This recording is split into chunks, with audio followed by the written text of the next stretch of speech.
الحمدللہ وحدہ لا شریک لہ والصلاۃ والسلام علی من لا نبی بعد۔ پارہ نمبر 25 سورہ حامیم السجدہ چل رہی تھی تو اللہ تعالیٰ نے پارہ نمبر 25 کی شروع فرمایا الیہ یرد علم الساعہ، قیامت کا علم اللہ کو ہے، اللہ کے علاوہ کوئی نہیں جانتا۔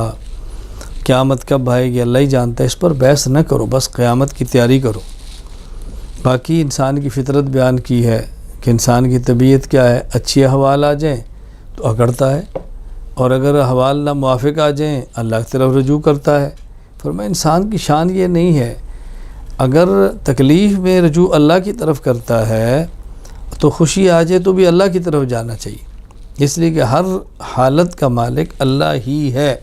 بس یہ بات اللہ تعالیٰ نے ہمیں سمجھائی ہے۔ سورۃ الشورى، کیونکہ سورت میں فرمایا وَأَمْرُهُمْ شُورَى کہ ان کا معاملہ ہے کہ آپس میں مشورے کرتے ہیں، اس لیے سورت کا نام ہی سورۃ الشورى رکھ دیا گیا کہ اس میں شورا کا لفظ مشورہ کرنا ذکر کیا گیا ہے۔ اللہ تعالیٰ نے سورۃ الشورى میں یہ بات سمجھائی ہے۔ اللہ تعالیٰ نے قرآن کریم کو عربی زبان میں نازل فرمایا کہ قرآن کے جو پہلے مصداق اور مخاطب ہیں، قرآن کریم کے اولین مخاطب و عرب ہے، اس لیے عربی میں بات کی ہے۔ ایک اور موقع پر اللہ پاک نے فرمایا ما ارسلنا من رسول الا بلسان قومی، جو کسی نبی کی قوم کی زبان ہوتی ہے اللہ اس میں نبی کو وحی دیتے ہیں۔ رسول اللہ صلی اللہ علیہ وسلم کی قوم عرب ہے، ان کی زبان عربی ہے، اللہ تعالیٰ نے ان کو قرآن کریم تو وحی بھی عربی کے اندر دی ہے لتنذر ام القری ومن حولها۔ پھر اللہ تعالیٰ نے ایمان والوں کی صفات کا ذکر فرمایا ہے کہ ایمان والے کون ہیں؟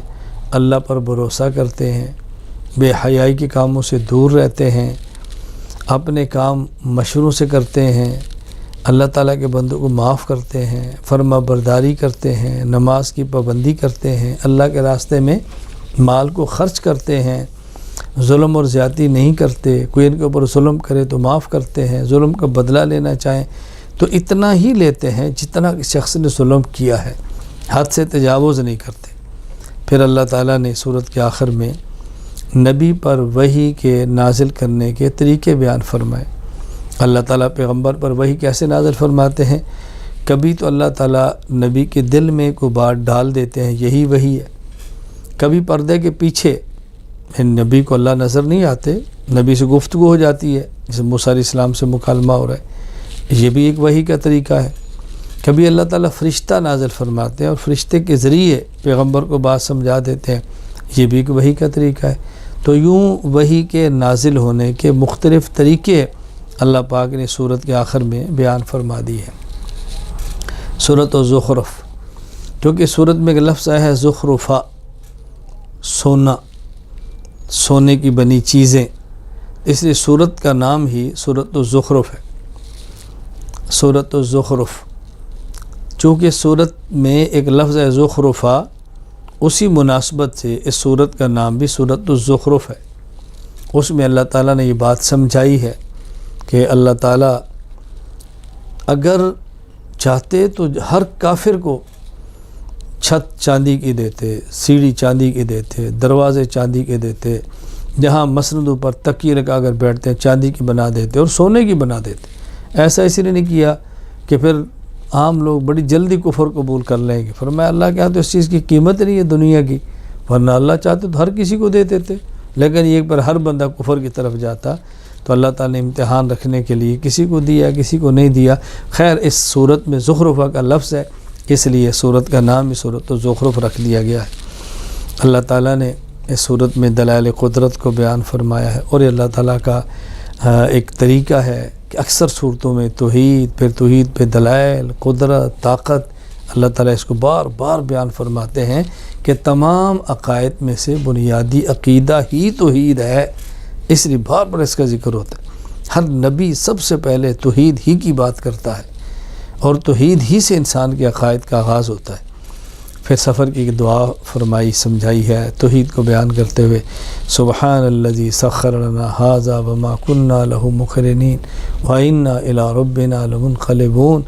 یہ سواریاں اللہ نہ چاہتے تو کون مسخر کر سکتا تھا؟ آج کے دور میں جہاز دیکھو، باہری سفر دیکھو، بری سفر دیکھو، اور گھوڑے اور جیسے سرکش جانور بھی اللہ نے بندے کی مطیع فرما دی ہے. اللہ کی ذات کتنی پاک ہے. فرمایا اس کے ساتھ اس کا بھی اقرار کیا کہ جس طرح ہم منزل کی طرف جاتے ہیں، منزل سے واپس گھر آتے ہیں، اسی طرح ہم نے وطن اصلی لوٹ کر اپنے اللہ کے پاس ہی جانا ہے. اللہ ہمارا وطن اصلی جنت ہمیں عطا فرمائے اور اللہ اپنے کرم کے ساتھ ہمیں وطن اصلی میں عافیت کے ساتھ پہنچائے. مشرکین کہتے تھے ابراہیم علیہ السلام کے دین پر ہم ہیں، ہم ابراہیمی ہیں. اللہ نے تردید فرمائی کہ ایسی بات کرتے ہو تو موحد اعظم تھے، ان کا شرک سے کیا تعلق ہے؟ اس لیے شرک کرنے والوں کو حضرت ابراہیم کی طرف اب نسبت ہرگز نہیں کرنی چاہیے. پھر یہاں موسیٰ علیہ السلام کے قصے کا ذکر فرمایا ہے، بار بار اس کا ذکر آتا ہے، یہاں بھی آیا. حدیث علیہ السلام کا واقعہ بیان فرمایا ہے کہ ان کے بارے میں مشرکین طرح طرح کی باتیں کرتے تھے. اللہ فرماتے ہیں پاک دامن ہے، ماں ان کی پاک دامن ہے، اللہ کے بندے ہیں، اللہ کے نبی ہیں، کیا تم ان کے بارے میں ایسی باتیں کہتے ہو جو ایک نبی کی شان کے لائق نہیں ہے؟ اللہ تعالیٰ نے سورت کے آخر میں اپنے پیغمبر کو بات فرمائی اور نبوت کے واسطے سے ہمیں سمجھائی. فاصفح عنہم وقل سلام، یہ ان کو بات سمجھاؤ اور نہیں سمجھتے درگزر کرو. بلا وجہ ضرورت سے بڑھ کر جدل چھوڑ دو. ان کو نہیں مانتے تو نہ مانیں، آپ کے ذمہ سمجھانا ہے. نہیں باز آتے فسوف یعلمون، ایک وقت آئے گا فسوف یعلمون، چل جائے گا پتہ. انجام بد کو دیکھیں گے، پھر روئیں گے، پھر چیخیں گے. تو پیغمبر آپ درگزر بھی فرمائیں اور سلام کیا کریں، ان سے جان چھوڑائیں اور ضرورت کی بات ان کو سمجھائیں.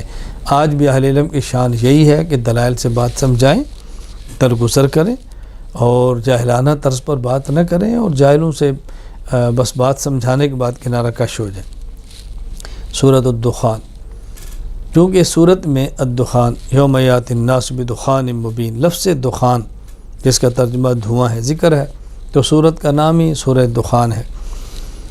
کفار مکہ پر قحط آیا، ان نے کہا آپ دعا کرو، یہ قحط ٹل جائے تو آپ کی بات مانیں گے.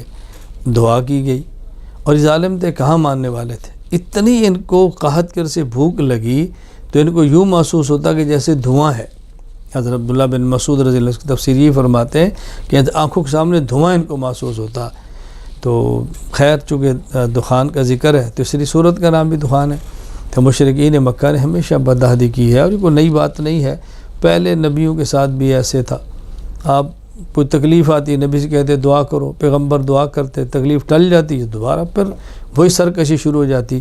یہ بات ہمیں اہل ایمان کو غور کرنی چاہیے.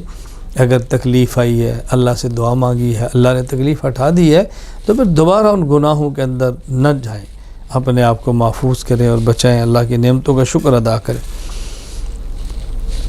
اللہ تعالیٰ نے یہاں بطور خاص ذکر فرمایا انا انزلناہ فی لیلۃ مبارکہ، قرآن کریم کو اللہ نے برکت والی رات میں نازل فرمایا ہے. ایک ہے قرآن کریم کا لوح محفوظ سے آسمان دنیا پر آنا، پھر آسمان دنیا سے اپنے نبی پر آنا. لوح محفوظ سے آسمان دنیا پر تو لیلۃ القدر کو آ گیا، پھر اپنے پیغمبر پر اللہ پاک نے 23 سال کی عمر میں تھوڑا تھوڑا کر کے نازل فرمایا ہے. اللہ اکبر. آخر میں اللہ تعالیٰ نے جہنم کا ذکر کیا، رسول اکرم صلی اللہ علیہ وسلم کو تسلی دی ہے. فرمایا دیکھو اہل ایمان جنت میں جائیں گے، یہ تمہارے مخالف جہنم میں جائیں گے. فرتقب، پیغمبر آپ بھی انتظار فرمائیں، وہ بھی انتظار کر رہے ہیں. فیصلہ تو آپ کے حق میں ہے، فتح تو آپ کیوں نہیں ہے. انجام بد ان کو دیکھنا پڑے گا، تو آپ حوصلہ رکھیں، تسلی رکھیں، دل بڑا رکھیں. سورۃ الجاسیہ، چونکہ سورت میں بطرا کل امت جاسیہ، امتن کی صفت جاسیہ ہے جس کا معنی ہوتا ہے گھٹنوں کے بل بیٹھنا، تو اس لیے یہ سورت کا نام ہی سورۃ الجاسیہ ہے. اللہ تعالیٰ نے اس سورت میں قرآن کریم کی عظمت کو بیان فرمایا ہے. اللہ تعالیٰ کی عظمت، جلال، اس کا اللہ پاک نے ذکر فرمایا. اور پھر اس سورت میں اللہ تعالیٰ نے بنی اسرائیل کی سرکشی، اسرائیل، اسرا کا معنی عبد، ایل کا معنی اللہ.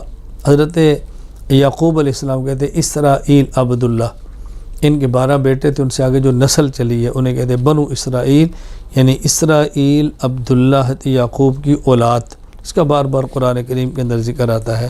تو بنی اسرائیل کی سرکشی کا ذکر کیا، پھر ان کا انجام بیان کر کے مشرکین کو ڈرایا ہے کہ جس طرح انہوں نے پیغمبر کی بات کو نہیں مانا اور تباہ و برباد ہوتے رہے، تم بھی پیغمبر کی بات نہیں مانو گے تو تباہ و برباد ہو جاؤ گے.